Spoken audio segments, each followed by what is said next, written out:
ఆదిలాబాద్ జిల్లా జైనథ్ మండలంలోని పూసాయి గ్రామంలో శ్రీ రేణుకా ఎల్లమ్మ జాతర అంగరంగ వైభవంగా జరుగుతుంది. దీంతో అమ్మవారి జాతరకు భారీ సంఖ్యలో భక్తులు తరలివచ్చారు. ఆలయ ప్రాంగణంలో భక్తులు నైవేద్యం వండుకుని అమ్మవారికి సమర్పించి మొక్కులను చెల్లించుకున్నారు. ఈ ఆలయానికి 150 ఏళ్ల చరిత్ర ఉందని, ప్రతి ఆది మంగళవారాలు జనం భారీగా పోటెత్తుతారని గ్రామస్తులు తెలిపారు.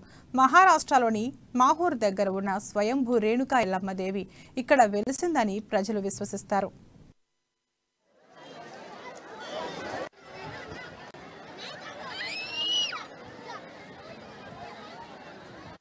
ప్రతి సంవత్సరం జనవరి అమావాస్య నుంచి అమావాస్య వరకు ఇక్కడ జాతర జరగడం జరుగుతుంది.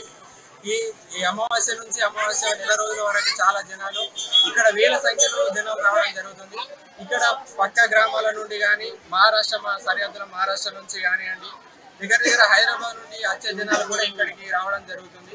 ఇక్కడ ఏంటంటే ప్రత్యేకత భూమి మన ఇక్కడ ఎల్లమ్మ తల్లి ప్రత్యేకత ఏంటంటే ఇక్కడ కొన్ని సంవత్సరాల నుంచి మన తాతల కాలం నుండి ఇక్కడ ఈ అమ్మవారు అనేది తెలిసి ఉంది కాబట్టి ఇక్కడికి వచ్చి ప్రతి ఒక్కరు ఇక్కడ